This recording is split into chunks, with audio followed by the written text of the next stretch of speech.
Today is Wednesday, October 28, 2015. We are at the University of Notre Dame in the state of Indiana. I have the pleasure today of interviewing poet, playwright, and labor activist Rodrigo Toscano. Good morning and welcome to the Institute for Latino Studies. For archival purposes, may you please state your full name, date of birth, and birthplace. My name is Rodrigo Toscano. I was born in San Diego, California in 1964. Great. So let's just start from memory. Tell us a little bit about your childhood, where you grew up, and what you remember most of the time, because sometimes we don't remember quite a bit. Wow. Okay. Like I said, I was born in San Diego, California. My family is, my father's family is from the border region, has been there on either side of the border since time immemorial. Mm-hmm. He actually grew up in Logan Heights, barrio in San Diego, and we actually started there, then sort of moved a little bit eastward to another barrio, which was Encanto, and that was a thing, and then finally ending up in Lemon Grove. It's a little bit east of the city proper, and then I moved back to the downtown area in my early 20s by myself. And childhood, I guess I just skipped over my childhood, now I'm in my 20s. Well, my childhood was a very happy childhood, actually, in retrospect. The home was harmonious. I had two brothers. I have two brothers. One of them is about a year older than me, and the other one is about 5 years younger. We all went to Catholic school, so we have that. And I spent a lot of time going to Baja California in the summers, and so I spent many summers in Ensenada, Baja California, which is maybe about 80 miles south of the border, with family there, with my aunt and uncle and cousins. And so I had a very sort of, a pretty good understanding of the language of Spanish, and specifically of Mexican Spanish, and even more specifically of Northern Mexican Spanish, And so I've always felt very much at home in Spanish and in that reality. Was that the first language you maybe mastered? Yeah. Yeah, that was the first language. So when I went to kindergarten, I was one of those kids who just kind of looked at the walls and looked around, and so I learned English very quickly, as one does at 6 years old. Mm-hmm. And so basically that was it. There's not much to tell. I was very much into the martial arts, and very much into piano playing at the time as well. Do you still play the piano? I do. That's great. I do play the piano, not for performances or stuff like that, but I do study music, and it's always a part of my life. So you mentioned the city of San Diego in California, and how you were constantly moving, maybe when you were younger, and you mentioned barrio a couple of times. Yeah. So barrio is, for some of the audience members. Yeah. It's a place where a lot of Hispanic or Latino people live. People who are many times they're not immigrants. Actually, they're people who've been in the States for a long time, and have communities and barrio is a very generic term for, it just means, essentially it means neighborhood. Mm-hmm. And but we never thought about it like that, like per se, in el barrio and all this, but it was definitely what it was. Yeah, it's definitely coming up in a lot of readings or even performances. The barrio, it's so grounded. Yeah, I've never made much of that Yeah. in my own work per se, though I knew everybody there. Yeah. And before we move on from San Diego, you mentioned to us that you spent most of your time there, and how often do you go back, and how important is it now to you, to your work, to your future? Well, I stopped. I left San Diego at age 22 to live in the Southwest for a few years in Santa Fe, New Mexico. Then I went back to San Diego, and I stayed there until around age 29 or so. And then I moved to San Francisco, and I lived there for several years. And then I lived in Brooklyn, New York for 16 years. Yeah. Okay. So it's like I'm very much, Yeah, you travel. I feel like a Brooklyner wherever I go now. In attitude. But you're a Californian. But I'm a Californian, and you're here to remind me. Too. At least, yeah, you're like, I can't fool you. No. Okay. Great. So, yeah. Awesome. So, and speaking of memory, do you remember the first time you read a poem? What was that first poem, if you remember it? And where did you first learn about poetry? Well, okay. So, from a very early age, I had this. I think it was rather unusual for a kid of my age, maybe around 7th grade. I started reading, what people would consider hard books, which is to say, philosophy right off the shelf, from all the way from the Greeks to, existentialism, Marxism, German idealism, the whole 9 yards. So by the time I got to 9th grade or so, I was pretty well read in philosophy and political science, and obviously, poetry is not too far of a leap from those disciplines, and I started sort of wading through poems and books of poems, but I wasn't really identifying as a poet kind of deal. I lived in a pad in San Diego, in downtown San Diego, with 3 other fellows who we all shared an interest in music, a very deep interest in music, and reading and philosophy. And among them was a poet, or identified as a poet, was a poet, and he introduced me increasingly to difficult works of poetry.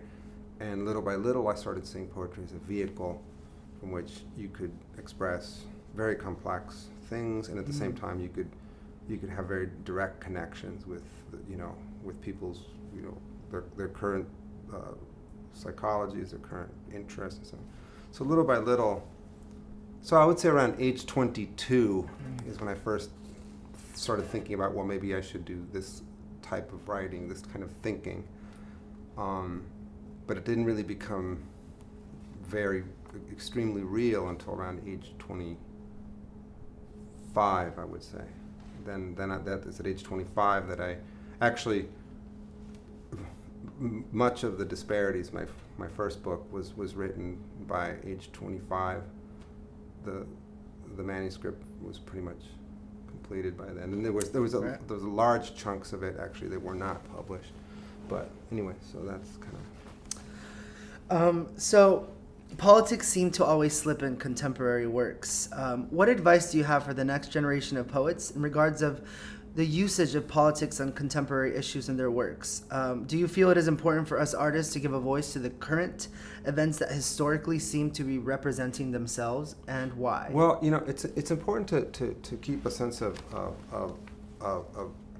scope, to not get entirely swept up with current events. I think it's important to be responsive to current events, but it's important to take out the lens somewhat and see things in a longer viewpoint. My biggest advice, if I had to give some, is learn a lot of history, not only American history but Latin American history, world history, most definitely the history of labor and working people of the United States, of the continent. Know your history as much as you can. Always stay on top of that. That's the lens from which you should look at politics, I think. And so for you, this vehicle of history, do you think it has had impact in your writing, in your work? Absolutely. I think that without a sensibility, a historical sensibility, there's no way that I would dare even pick up the pen. Not that at every point, I'm not the kind of poet that cites historical moments at every turn. But, I'm aware of, so then I lay down a phrase or a thought, and I think, well, that encapsulates an attitude, and I'm aware, this is kind of an element, a preoccupation that one might have, say, post World War II, or this is a preoccupation one might have since 1500. What are we doing with it? So you have to be able to play. When you're playing with ideas, you have to kind of feel where their moorings are, in a way, to properly juxtapose, thought. So what might sound like, casual lines as they should, to me and you as we're reading some of my poetry, there also should be that depth that sustains even a deeper thinking, I think. So a great tool to have for writers. Yeah. The historical aspect. Do you believe we have responsibility as artists through our work to try to communicate social change? Do you think it is important to make work that provokes audiences to rethink their stance on certain current issues rather than creating work just because? Some people say, quote, art for art's sake, quote. Well, that dichotomy is much too kind of overdone. I understand it, and it's a sort of shorthand. But I wouldn't give a prescription to anybody to say you have to militate in a particular way. I would say look at yourself as a phenomenon, again, a historical phenomenon, and when you utter things, as a contemporary, know that what you're uttering is charged. Yeah. Don't feel the responsibility to at every turn have to stand up to some bully around the corner. By standing up for your own interests and your own way of looking at the world is a way to stand up to the bully as well. If the time and when the time comes, you feel a little bit more militant, then go for it. But only then, because if you strut around acting the militant and we sense that it's not in your bones, then that's a terrible thing, and I hate that even more than so-called arts for art's sake, is posing. So you mentioned the word bully, and I kind of want to go back to memory really, really quickly. Yeah. Did you ever encounter someone that maybe in the early stages of your career that said, well, you're a Latino poet, you should really write about Latino-ness and Latino things, and because that's where you come from. So did you ever encounter these kind of maybe mentors or people that had an influence? Well, the good thing was that I was never put into that environment where I had to respond to those kinds of challenges.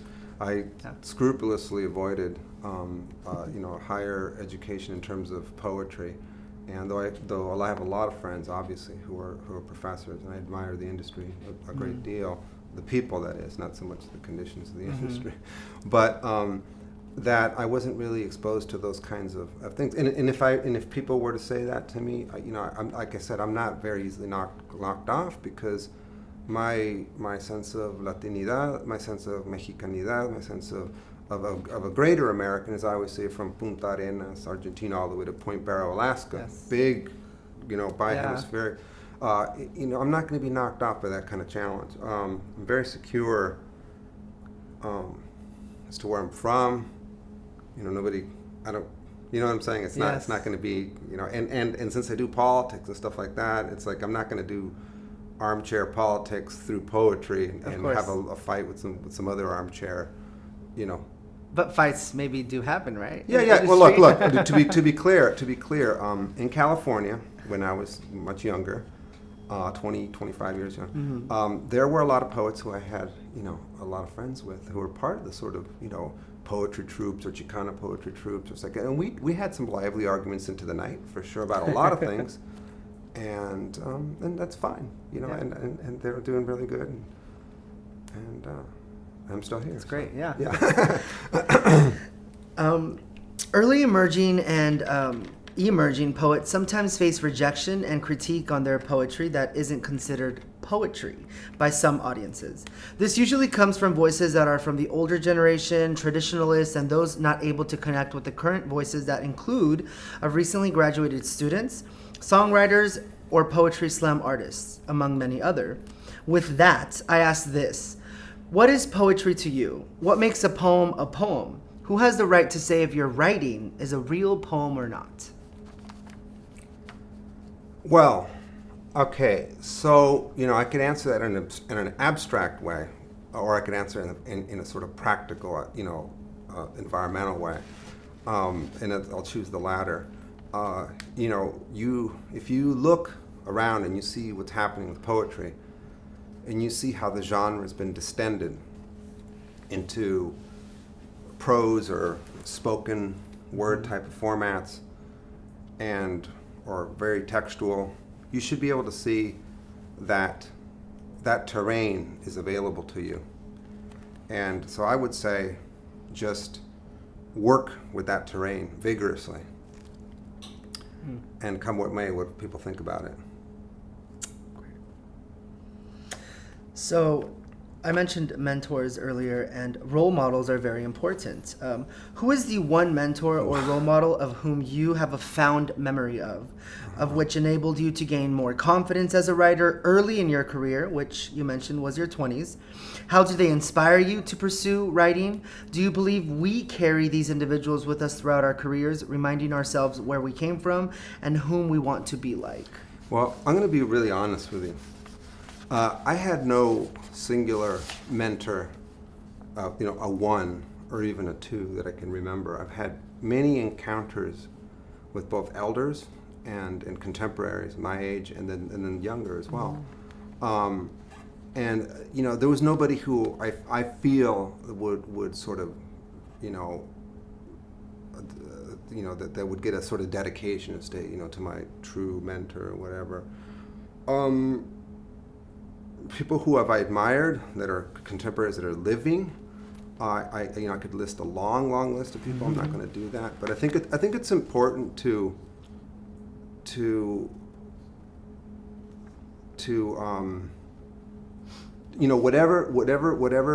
whatever influences you have and stuff like that, to realize that they're passing.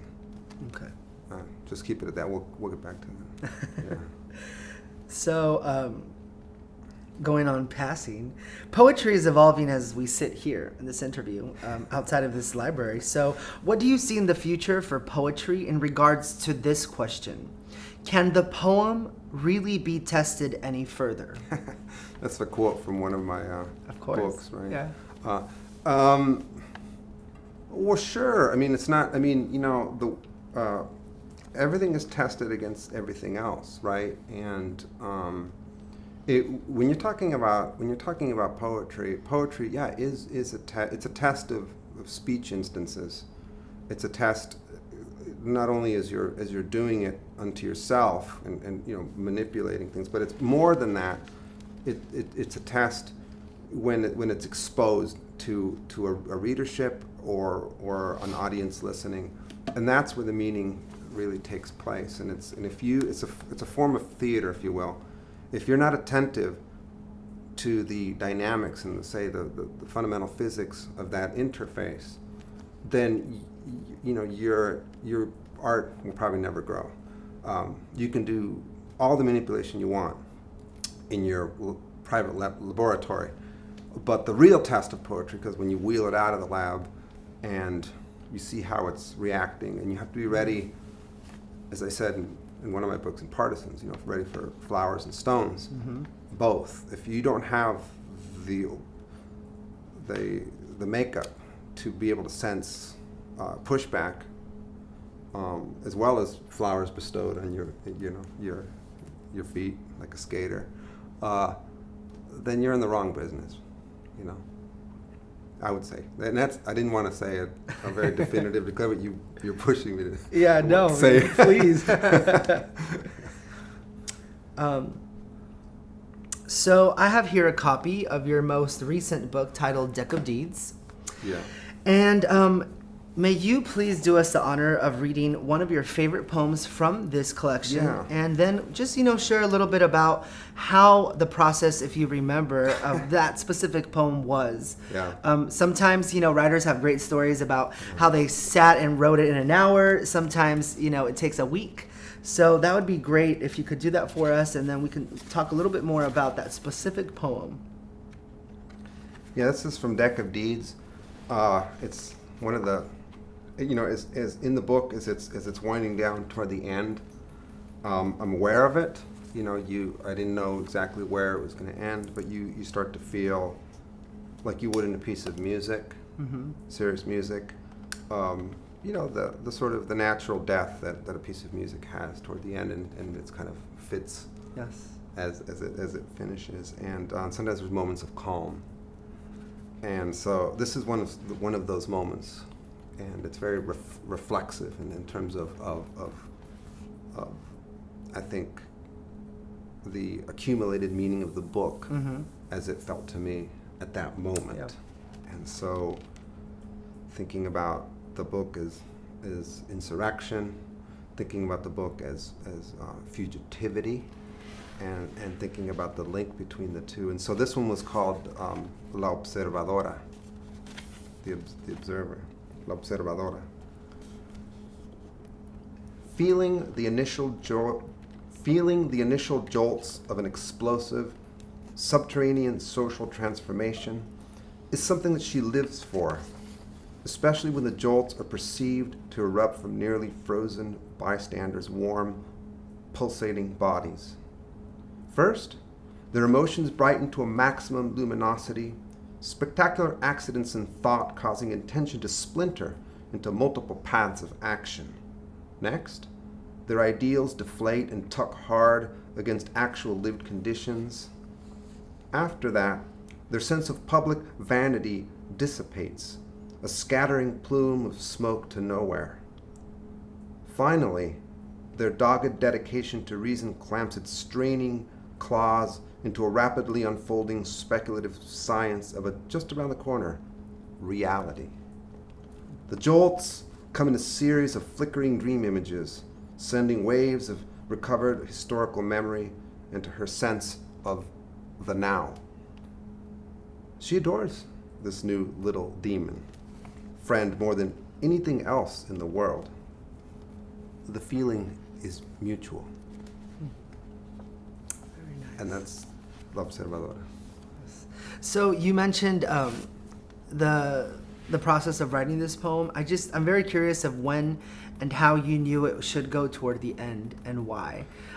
You don't know those things. I don't know those Yeah. things precisely in that way. This particular book has a sort of conceit, right? It's like the loteria deck. It's like the baraja, the card deck, and it has archetypal, or they're not the ones from the actual loteria, but there's a bunch of archetypal titles that are meant to sort of post or posit, certain types of people, like la licenciada, the lawyer, los fregones, the Yeah, badasses. definitely, Okay. coming from the loteria. Yeah, so you got that. So if you think of La Observadora, I have to really focus in on what's the observer, what's the demon muse, what's the demon muse. Now that I've got the demon muse within my midst, how am I going to represent the demon muse? And so the process is really in this book, in Deck of Deeds, is to capture the energy, as closely as I can. So if you look at the beginning of that one, it's feeling the initial jolts, right? So if you were to have like a stroke or a heart attack or atrial fibrillation or something, what are you going to feel? You're going to say like, oh, the other day, Wednesday night, I was starting to feel. No, you'd begin the poem like this: feeling the initial jolts of an explosive, where? Subterranean, what? Social transformation is what? Is something that what? That she lives for. So so bearing down on the sentences like that was very as much at a premium in Deck of Deeds. So that's my answer. So once I knew I had to write this particular plate, it was actually the penultimate plate. I knew I had to give a sense of hope from a very low place. So in the process of writing this book, did you have the audience in mind in terms of what you wanted them to pick up? Well, no. I mean, since I do this a lot, I don't think like this. Okay, I'm going to write this, and I'm thinking about an audience. It's almost like think about a black box theater, and think about one light, and think about a soliloquy, right?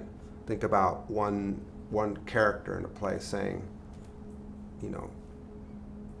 like a soliloquy, to be or not to be, or, and I focus on my deal, and I know I have enough experience to know that it's resounding out in waves, but it's not like I'm trying to say, okay, I'm going to toss this person over here a crumb, that person a crumb. That's implicit in what I'm doing. My sense of poetry is that there's a lot of things going out and a lot of things coming back. So the sentence, lies very dynamically, or the line very dynamically between, the utterance, which is the writing. I always think of writing as utterance, and the spectatorship. And I like the word spectatorship and not listeners, because I don't like overhearing. The spectacular spectator. It's like sometimes, words land in your ear kind of softly, like a little ear foam or something, and sometimes a pie lands in your face. And, and all those things are part of spectatorship, the surprises and expectations, all of them. So, yeah. And going on with audiences, do you kind of fancy one way or the other in terms of how the book is read, specifically Deck of Deeds? Like myself, I kind of just started opening the page randomly, and that's how I read it. Or some people really have to read it from start to beginning. And is that something that maybe affects the way the work is written or not? Well, Deck of Deeds, if you notice, doesn't have a table of contents. Yes. So, and it's another question. Yeah. And now I kind of regret it, because people are like, "Where was that one?" And then we'd spend an hour looking for it. We're just flipping through it, which is great. I think it's like great. A flip book. Yeah. Yeah. No, I think it's more like a deck. If I could have had it published, as a real baraja with a little rubber band, and you flip it around, that would have been the ultimate, right? Yeah. But no, it's a deck, and you look at them. I think it's quite okay to jump around. I think also if you go through it sequentially, you start to see, sort of more glacial changes that build up, and you see, I can see how he at this point wants to be longer, or wants to, be, what you can see actually changes as you go through. But I don't think it's in this one absolutely necessary that you read it from beginning to end. And in this specific work, the poems all seem to be working together. You seem to have written it in that way, so audiences can clearly see the thread in the book. Can you elaborate a little bit more of how that was maybe kind of laid out, or if it wasn't? And did the title come first or last for this book? Because I really love the title. And were there any poems you left out in this project? Because I know you mentioned earlier you left a lot of work out in a specific project. And I think I thought to myself, well, this book could have been smaller, or this could have been 6 times bigger because of the way it was reading. Yeah, it could have been bigger. When I got to 72nd, I think it was the 72nd movement plate, I thought, maybe I should cut it here. I was thinking about what's a reasonable, meal size, for this for this kind of, expression. Yeah. And I thought, well, I could write a Deck of Deeds. Maybe I should get ambitious and write it, make it this thick, but would that have been as sort of flavorful than this, or if it had been shorter? What if at the beginning I thought, okay, well, the first 10 is like, one of those sections in the book. It's just the sections of another book, and you have 4 other sections that are completely different. I thought, well, I had to really flush out these 10 to a complete work. But what was your tail end of your question again? It was about how if your title came first or last. Oh, the title of the book? Yeah. Yeah, the title of the book is funny. I had a lot of different candidates. I was looking at the list the other day. I just happened to run into the file. And just terrible. I had terrible titles. Maybe 30 terrible titles. And I came up with about 5 different candidates. And I showed a colleague of mine at my work at the Labor Institute where I work. And he's not a poet, but he has a very good sense of, and and he has a really good sense of clarity about expression. And so he says, what? He said, and all the titles were longer. He said, why don't you just call it something that was American Deck of Twisted Deed, whatever. Why don't you just call it Deck of Deeds? And just the way that he said it in that deft tone, just in the way that he said it, like I knew it, that's going to be the title. Winner, yeah. Yeah. Okay. So sometimes ask people. Yeah. Sometimes get a little crew of trusted people. Make sure that a lot of them are not poets, or most of them are not outside poets. of that, yeah. Outside. What does this sound like to you? And that can work. Matter of fact, that's you should try that more generally. As I've gotten older as a poet, I think that's something that I regard more, actually, is asking people who are not poets, how does this rub you? Yeah, that's great advice, because sometimes we just, ask colleagues, and, we're coming from the same bubble. Yeah. And so I noticed something in the Deck of Deeds in this book, kind of to sum up, that it was very interesting and fascinating, the use of the Spanish language. Now, it was in the titles. And for me, I had a lot of questions as an audience member and as a reader, because it wasn't translated sometimes, or for myself, I knew all of the titles, but some people might not know. Right. And so why the Spanish titles, and how did you decide on doing this, and why? And was it initially? So first of all, the titles are, to create contrast. Say when you say what, you have, say, like el sirviente, which should be obvious to somebody that's a servant.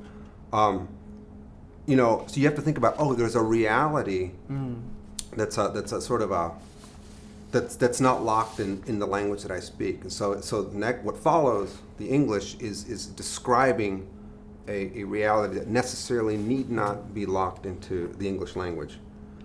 Very simple, that, right?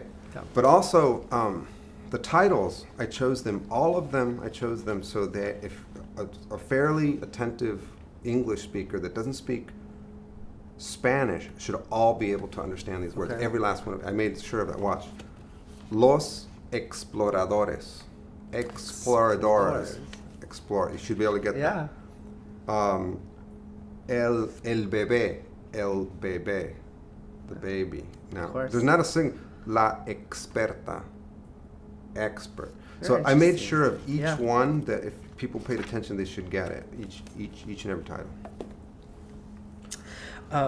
So you have read in over maybe 45 institutions, including major universities across the country, and like you will do this week at Notre Dame. Mm-hmm. So what does that do for you as an artist and as a poet in this time in your career? Does it ever get old? Do you feel like it re-energizes you to create more work? And how do you think it affects the new writers coming into this generation? It's vital for me because I don't work in academia. I don't work in literature. I'm not a professor. My work involves, working out in the field with organizations, with government, with community groups. I don't do poetry every day by any stretch of the imagination. So for me, having these pit stops, like at Notre Dame, or I was at UPenn, last week, or wherever, it's very stimulating, and it keeps me on my game, and it keeps me interested, and I'm very appreciative. And also, it gives me the opportunity to say things to students in a sort of way that's, that I haven't said every single day. So it doesn't sound rote, I think, to them. It's something that sounds, this person, is not just saying this to keep me happy in class. you know. And to be honest with you, sometimes I say things to students, if they really get a little even closer and say, I want you to look at my poem and I want you, then be careful, because, you know, I'm gonna tell you guys what I'm really thinking about. So. The real deal. Because I'm leaving tomorrow morning. So So translation is something that's definitely important in the poetry industry, and a lot of your work, some of your works have been translated in French, Dutch, Italian, German, Portuguese, and Catalan. So how does that affect the work you maybe produce in the future? Do you ever sometimes think, oh, I would love for this specific work to be translated in Chinese? And what is the process of that translation? Do these writers need to contact you? Sometimes in like we talked about politics earlier. I didn't mean to cut you off. That's okay. And when things get really hot socially, like at the beginning of like a war or something where I feel it's like really, and if I write a piece that I feel, you know, is I hit a nerve there, that's not just, you know, Latino or American, but something that might be, you know, more a global utterance of the moment, then I actually pursue translation of that piece, and I sort of go to my old contacts or new contacts, and I say, you know, do you want to publish this in Dutch, or do you want to do this in Norwegian, or whatever? And at times, some of my poems, actually, some of those poems have gotten, you know, like a lot of play abroad. Like some of my poems have appeared in newspapers, you know, national newspapers, as part of the commentary of what's happening in the U.S. I mean, I can't imagine being treated like that, and appearing in the New York Times, but it can happen. I mean, you have to kind of want to do that, and you have to kind of know that that's possible. It's a big thing. I can't exist on that plane, Of course. but I have pursued it at times. That's great. Rodrigo Toscano has several awards in recognition. Just to name several here, you have the New York State Fellowship in Poetry in 2005 and the National Poetry Series in 2007. Can you give us a little bit more about how maybe you remember these awards in recognition and what that triggered in your work? Maybe some of the things you got out of it more than just the title of that award under your name. Is there something that was kind of revelatory to you, a light bulb went off, maybe some new works that were produced during these times? You know, in a very basic way, I mean, anytime you get any kind of affirmation of your practice, you know, no matter what it is, I think if you're honest, you know, it does say, you know, hey, you know, you can live until tomorrow, you know, at least, and that's really positive. So when I got the New York Fund for Poetry, the NYFA.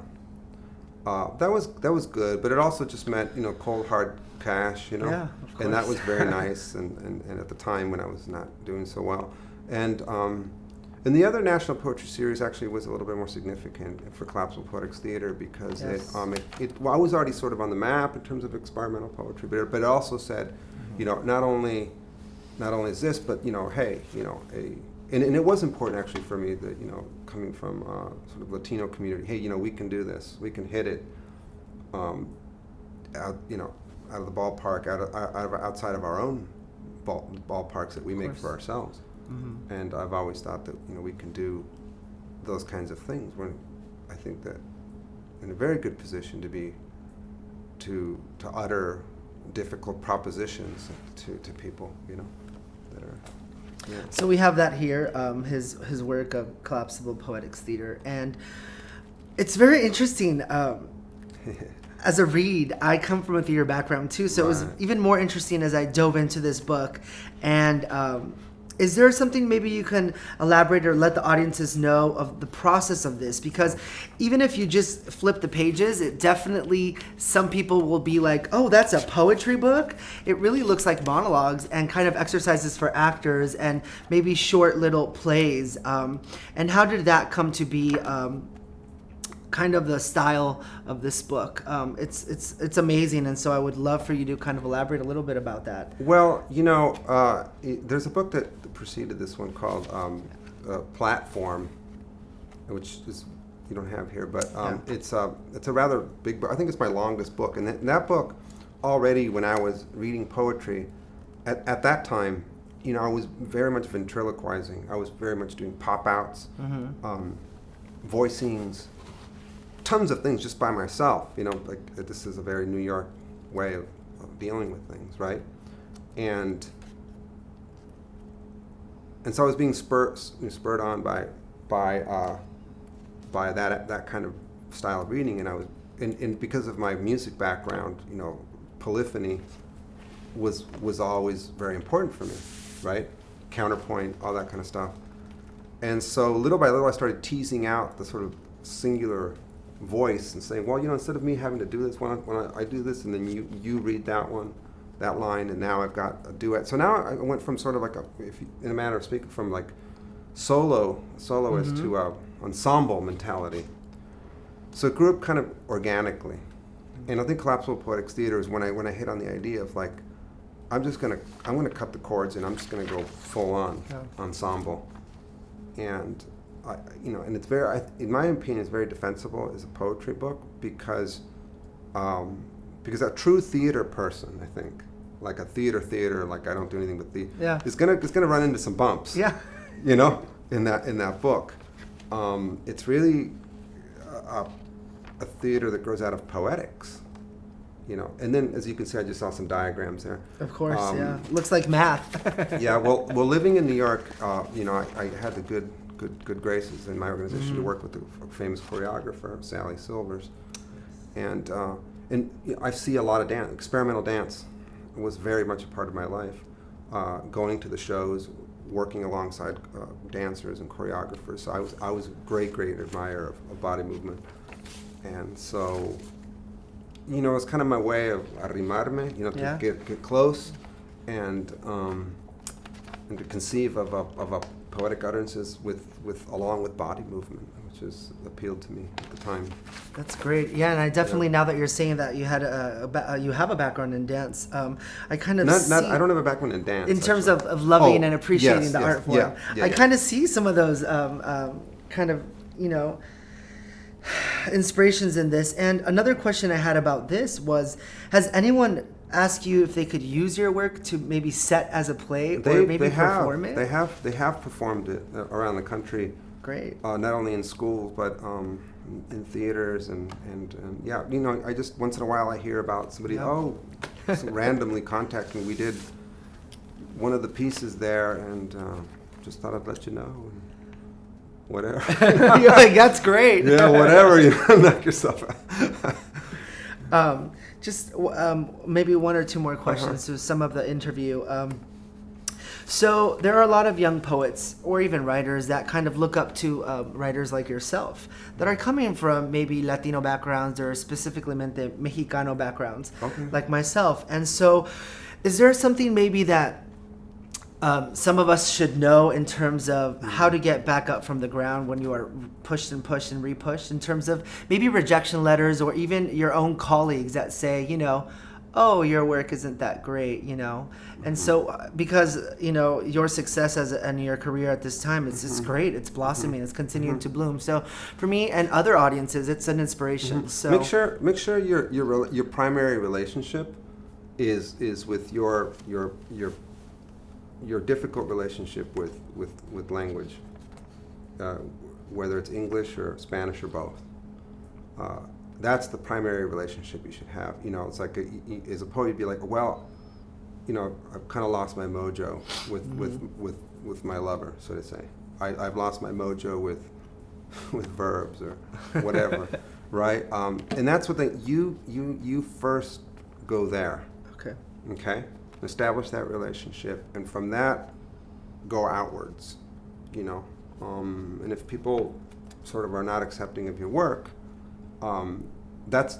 trust me, that's fine if you are accepting of your work, because people could be accepting of you, you could be getting by on your coattails, and you have a rotten relationship to your art, and then at the end, you'll be stopped. I think you'll be stopped cold. And you will have no practice means anything to you, and no practice means anything to anybody else. Like you mentioned earlier, you kind of have to have both sides of it to, kind of succeed in this business, because it is a business. Yeah, when I'm off, I'm off. Yeah. I mean, trust me, like when I'm not writing, I'm just like people say, well, like even like this last 2 months I haven't been writing, so These are corpses that we're talking about. Yeah. These are, I mean, But they're alive. I don't feel like a writer at all. Yeah. Not at all. Interesting, because as you mentioned, your daily work right now is out in the field, in the community, sometimes with government and politics. I don't feel like that either. You don't? No. You're in the middle. Just to be really clear about that one. But that's kind of, it's from that alienation that actually this is important. This is important. I mean, there couldn't be anything more obnoxious to strut around with the big old cape, right? And be like, I'm the poet or whatever. Exactly, and, yeah. Okay, yeah. And one last thing, we're going to kind of end on memory and going back. Okay.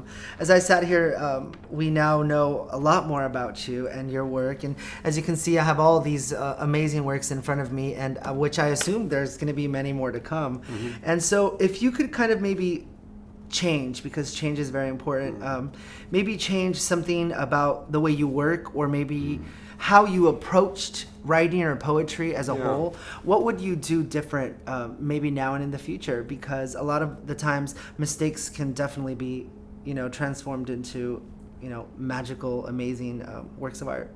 So is there something in particular as a person, as a human, that you said, oh darn it, I should have done this, or maybe there's still something you need to do that you haven't done, and how does that affect your work?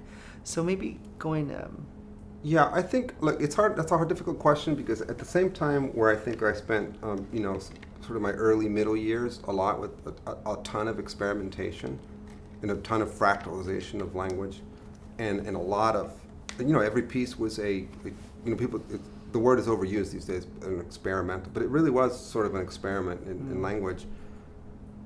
That's good because it gave me a prowess that I wouldn't have had otherwise, right? An understanding of how to smash words, how to join them, how to tie things together. At the same time, if you spend a lot of time doing that, you also write a lot of books that a lot of people don't understand. And you can spend a lot of time doing that, and you get your accolades, sure, from people experimental and go, wow, you're one of us, whatever.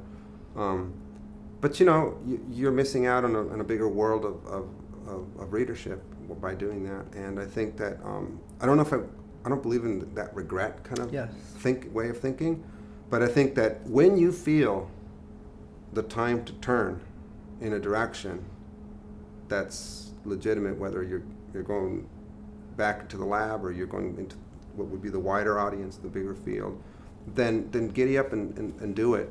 Yeah. Then don't pretend like you're gonna. And my frustration with myself is not doing that as quickly as I feel I should be doing it now, especially as I'm, now 51 or whatever. So I should be doing that now. But I won't do it. I'll do whatever the hell. Whatever you want. I can't be talking. So the world, to sum up, I'm sorry, I keep summing up. The world wants to know 3 questions.